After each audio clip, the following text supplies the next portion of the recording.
Informasi pertama di Kompas Siang, Saudara. Irjen Verdi Sambo menjanjikan Barada Eliezer akan terbebas dari status tersangka pembunuhan Brigadir Yosua dan kasusnya akan dihentikan jika terungkap. Janji Verdi Sambo ini terungkap saat rapat dengar pendapat antara Komisi 3 DPR dan Kapolri Rabu kemarin. Komisi 3 DPR RI juga meminta Kapolri untuk memperlihatkan Verdi Sambo di muka umum setelah jadi tersangka pembunuhan berencana terhadap ajudannya sendiri, Brigadir Yosua. Salah satu tersangka kasus kematian Brigadir Yosua, Barada Richard Eliezer, mengaku dijanjikan SP3 atau penghentian kasus oleh Irjen Verdi Sambo. Janji inilah yang membuat Eliezer menyebut adanya peristiwa tembak-menembak dengan Yosua.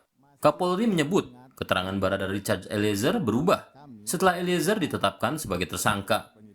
Perubahan ini yang membuat skenario Verdi Sambo runtuh dan akhirnya ditetapkan tersangka pembunuhan berencana 9 Agustus lalu.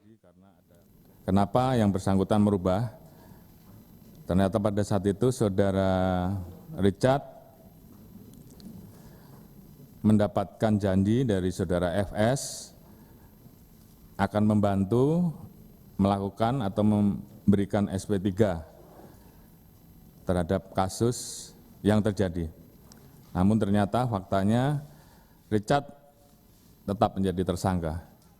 Menurut Kapolri, pengakuan Barada Eliezer soal penembakan di Duren 3 membuat Irjen Verdi Sambo akhirnya mengakui keterlibatannya dalam rekayasa kasus pembunuhan Yosua. Dengan pengakuan dari 3 tersangka tersebut, maka saudara FS akhirnya mengakui segala perbuatannya. 9 Agustus 2022 kami umumkan penetapan saudara FS sebagai tersangka penembakan terhadap almarhum J, di mana pada saat itu dilakukan oleh saudara Richard atas perintah saudara Verdi Sambo. Kemudian saudara FS membuat skenario dan merekayasa seolah-olah terjadi peristiwa tembak-menembak. Sementara itu, anggota Komisi 3 DPR dari fraksi PAN, Syarifuddin Suding, membeberkan kronologi dugaan pelecehan istri Verdi Sambo di Magelang yang memicu pembunuhan Brigadir Yosua di rumah dinas Verdi Sambo di Duren 3, Jakarta Selatan. Suding meminta penjelasan Kapolri mengenai motif sebenarnya. Harkat dan martabat, kehormatan dan harga dirinya sebagai suami dilecehkan sedemikian rupa. Malam harinya Sambo melaporkan kejadian di Duren 3. Pada titik ini saya ingin mengkonfirmasi benar apa tidak tentang kronologi ini. Itu satu. Lebih rincinya bisa saya jelaskan. Tapi secara garis besarnya begini Pak Kapolri, supaya berita di luar tidak simpang siur. Namun pertanyaan dari anggota DPR ini tak dijawab Kapolri. Meski dicecar Komisi 3 DPR, Kapolri masih belum mau menjawab motif pembunuhan Yosua. Kapolri berdalih menunggu pemeriksaan istri Sambo sebagai tersangka pembunuhan berencana.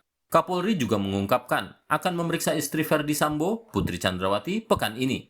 Putri sebelumnya sempat menyampaikan surat sakit sehingga belum dapat diperiksa usai ditetapkan sebagai tersangka. Terkait motif ini, kami sementara sudah mendapatkan keterangan dari saudara FS. Namun kami juga ingin memastikan sekali lagi untuk memeriksa Ibu PC. Oke. Sehingga nanti yang kami dapat, apalagi pada saat posisi beliau sebagai tersangka, apakah berubah atau tidak. Oke. Dengan demikian kami bisa mendapatkan satu kebulatan terkait dengan masalah motif. Terima kasih. Baik. Jadi pada intinya Jadi cukup. kronologi mengandung kebenaran, tapi untuk lebih diperdalam setelah diperiksa Ibu PC. Sementara Wakil Ketua Komisi 3 DPR RI Ahmad Sahroni meminta Kapolri Jenderal Listio Sigit Prabowo menampilkan Irjen Verdi Sambo di muka umum seperti para tersangka lainnya yang ditampilkan polisi saat rilis kasus. Saya hanya 2. Yang pertama, tuntutan masyarakat Pak Kapolri, seorang tersangka Verdi Sambo belum dilihatkan ke publik selama di Brimob. Yang kedua, revolusi mental secara menyeluruh dari atas sampai ke bawah segera Bapak lakukan untuk kepentingan institusi besar kepolisian Republik Indonesia. Terima kasih.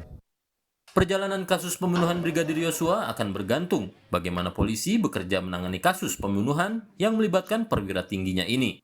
Publik juga masih menunggu apakah pembunuhan Brigadir Yosua hanya puncak gunung es dari banyak dugaan kasus lainnya. Tim Liputan Kompas TV.